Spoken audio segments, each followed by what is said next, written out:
Hello, this is the camera review of the Olympus E-500.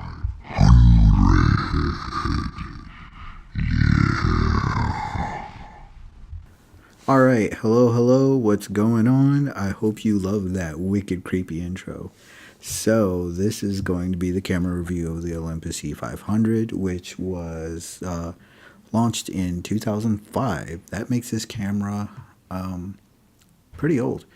It's, what, 12, 14, something years old? Anyway, we're going to talk about a lot of the, well, not a lot, but we're going to talk about, I've had this camera for 2 days, and I want to seriously talk about what I'm, like, getting out of this camera, because I think it is really fucking cool for what it is.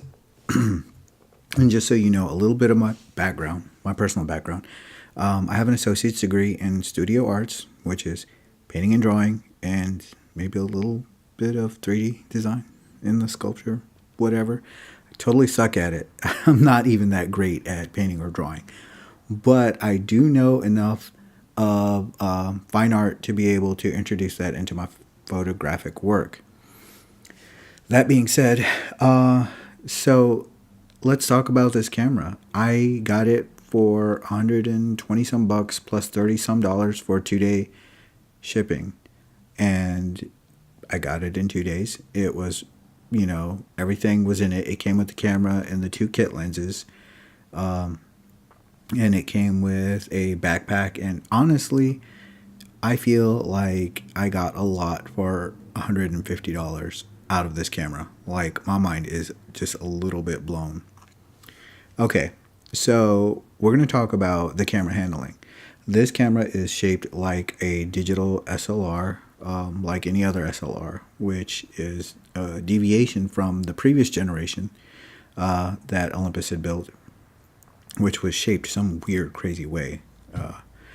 But this is more like a traditional digital SLR, and it is like plastic fantastic. Like, if you have ever held a Canon Rebel, you know that's plastic fantastic, and this is like right there with it.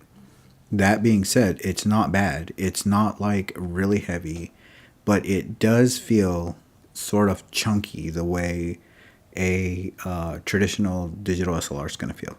So keep that in mind. Is it too bulky? No. It's actually a decent, comfortable size.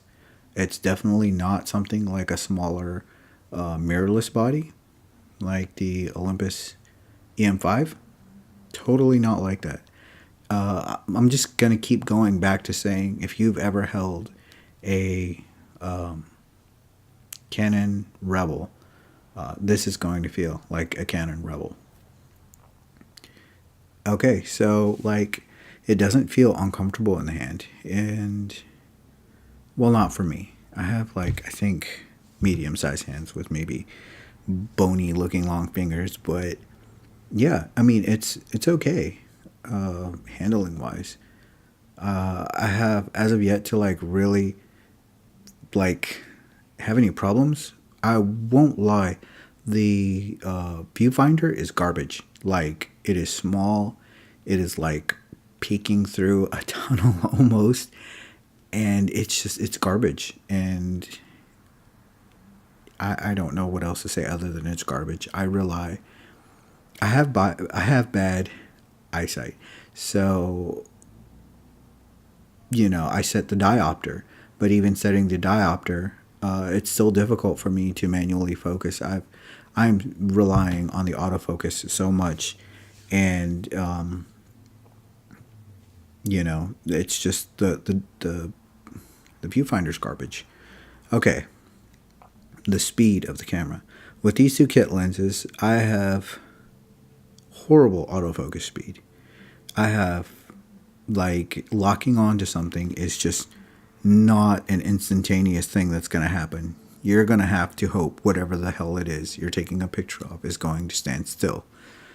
When it does, I would say I'm getting about a 75% accuracy on critical focus. And that just is going to kind of go into another topic, which is, the sensor is not great in any kind of low light.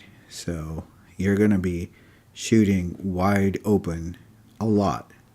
And that means you're going to need critical focus. You'll be able to tell what's like where the fall off is. Well, that's kind of loud.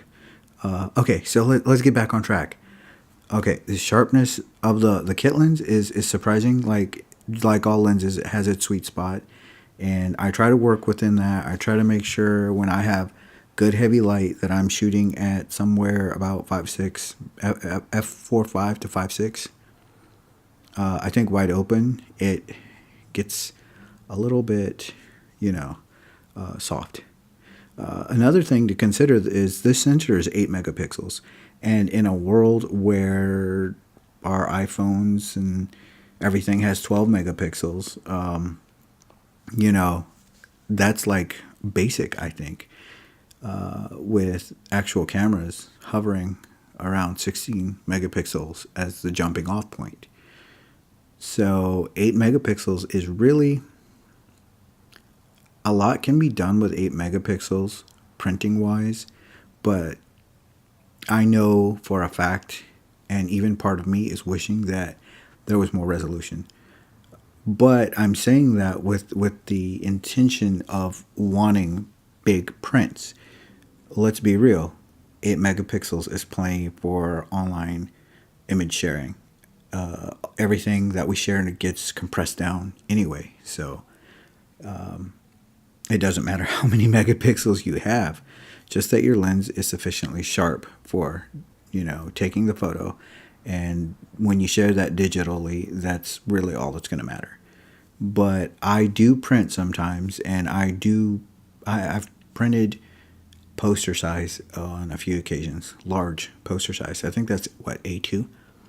Anyway, so that's something to take into consideration. And I am already thinking about other lenses to get, sharp lenses to pair with this 8 megapixel sensor, and I am gonna get blown away. I bet I will. Image quality, I think the shortcomings with this camera are with the kit lens, and the kit lens is not bad. It's not bad. It's really not bad, but it's a struggle to work with. But as far as image quality, the image quality is looking pretty good, with the caveat of dynamic range, right? So, which can be a pro or a con depending on how you shoot. I personally like JPEGs, okay? I do shoot JPEG plus RAW, but if you're one of those people that love to get RAW and do all this surreal, high dynamic range stuff, this is not the camera for you. The RAWs are not that far away from the JPEGs, which doesn't matter to me because my personal shooting style preference is to set everything up in the camera and do it beforehand.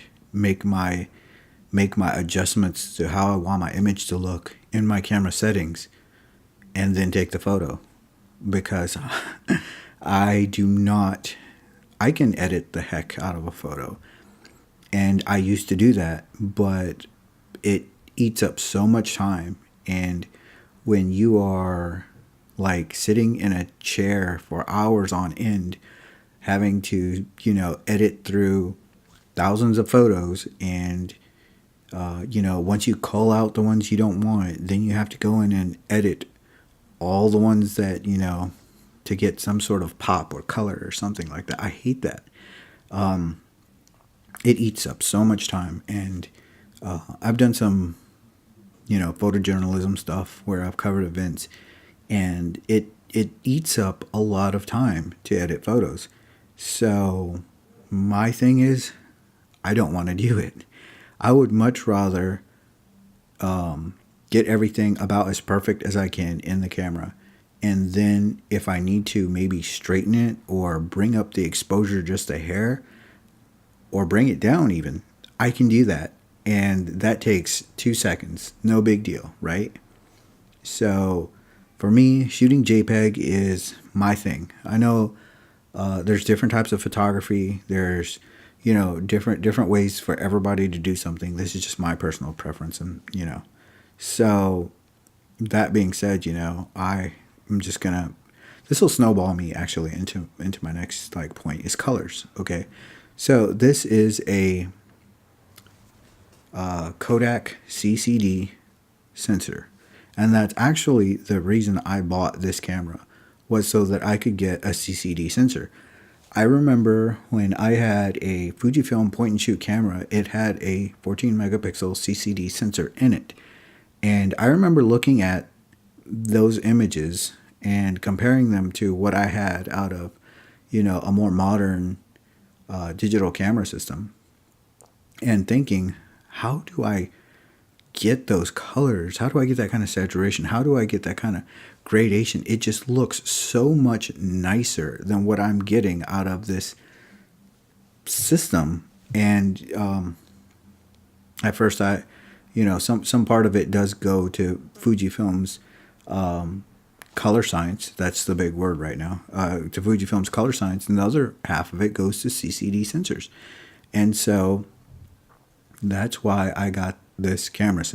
This camera for having a CCD sensor, and the one in this camera is a CCD sensor that was built by Kodak.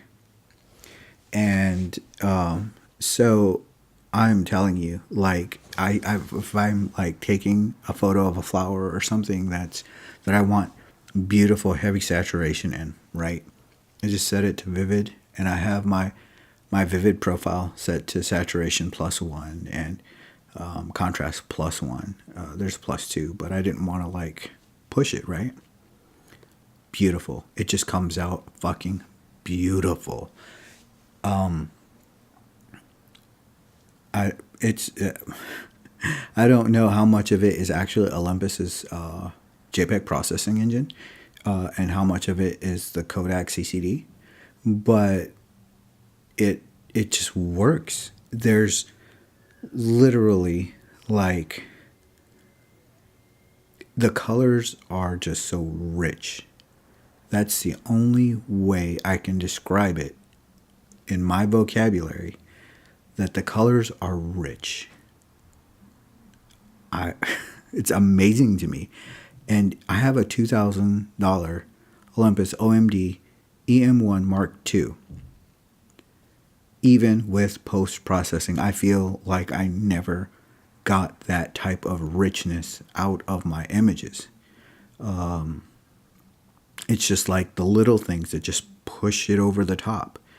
And maybe I'm just being crazy, or it's in my head, but there's just this special something in these images straight out of camera that are just beautiful. Okay, so I think I touched a little bit on my final topic, which is the camera color profiles. And like I said, I like to set it to vivid if I'm photographing something like flowers or something that's got a lot of color and I want to make it pop. I have, as of yet, not really touched the standard or normal color settings. I haven't really touched that yet. But I have also touched the monochrome. I set my monochrome, and I set my white balance to daylight, and I set a red filter. And that's something I do with my EM1 Mark II as well. That gets me, on my EM1 Mark II, it gets me sort of what I want. Okay, so now I'm looking at the images from the monochrome on this camera, the E-500, that I paid $150 for, plus shipping and handling. The blacks are black, but they are also, they're distinguishable. I feel like in the EM1 Mark II, it just falls apart when you start looking at shades of black. There's just no richness to the blacks. And one thing that I noticed is that if I take a photo of something that's a glossy black, that's, been painted with a glossy black paint, versus something that's been painted with a matte black paint, and they're both in the same scene, I think the Olympus is not going to do much in the way of distinguishing those two. In this E500, it is night and day. You can tell the difference. So that's sorry. But anyway, yeah. So yeah, it's very noticeable. The black tones are just so rich and so creamy, and it's beautiful. And my Olympus EM1 Mark II $2,000 camera that I paid for cannot reproduce that. Is it in the settings? No. I have had that camera for 2 years now, and I have fadiddled and fadangled, and I have like customized the settings every which way to kind of get it exactly how I want it. Because remember, I like to shoot in JPEG. I like to get my images where I want them in the camera. I have never gotten the tonality and the richness out of the images that I've gotten out of this E500. So at the end of the day, after using this camera for 2 days, what am I coming away with? My final verdict is this camera produces beautiful images. And I mean beautiful, with as little lifting as possible. There's no editing, there's no trying to tweak the colors. I think these colors look a lot like Ektachrome, Kodak Ektachrome. I think is what the images favor. Okay, but anyway, just as little editing, little work as possible, and the images just come out with rich colors. I love it. I also love doing the monochrome, rich blacks. I love it. So that's all fantastic, right? But this is a slow working camera. And I don't mean the camera is slow, because it is a slow fucking camera. But I mean your workflow around this camera is going to be slow, because the camera itself is slow. That means you're going to have to be meticulous about your focus. You're going to have to be meticulous about your lighting and making sure that you have, what is that word? You're controlling the dynamic range. Because if your shadows fall off too dark and into pitch black, you will get noise city in a color image. And it will be ugly. Because like I said, this camera has no dynamic range. That's something that you have to watch out for. You have got to control the dynamic range in your scene. So it's a lot of work. But the reward is you get very rich colors and very rich tones out of this camera. You just have to be very slow working. The actual time of actuation from the time the shutter release is pressed, there's a slight delay. It's nowhere near as fast as it can't even focus anywhere near as fast. It can't do anything near as fast as my EM1. My EM1 will outshoot my ability to think. And that's the truth. So this is a slow working camera. And really, I think a good audience for this camera is beginners. And it is good for people who are looking for a cheap entry into CCDs, which is probably going to be the artistic crowd.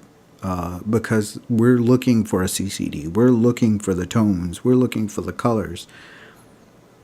We're looking backwards in technology to find the richness. Okay, so I'm going to use an analogy here. We all know that musicians, guitar players, prefer tube amps, because tube amps provide a warm tone that you just can't really reproduce. So tube amps are our thing, right? That's an analog technology that is prized amongst artists because of the warm, rich tones it produces. Okay? And that's the exact same thing I can say about using this CCD sensor. CCD technology is an analog technology. Okay? It's an old imaging technology that, it's been around, I'm going to say, longer than the CMOS technology.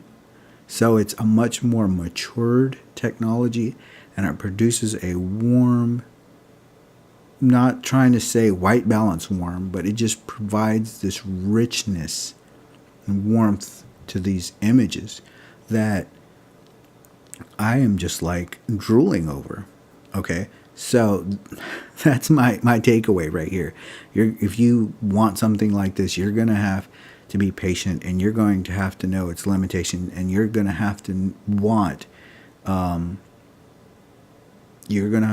what that sensor can give you, and what the camera as a holistic tool can give you.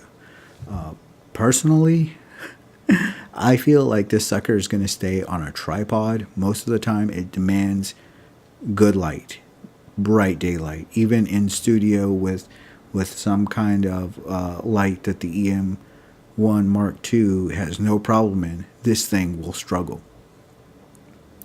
So that's the takeaway. It's going to stay on a tripod. It's going to have to be a meticulous tool for a very specific job.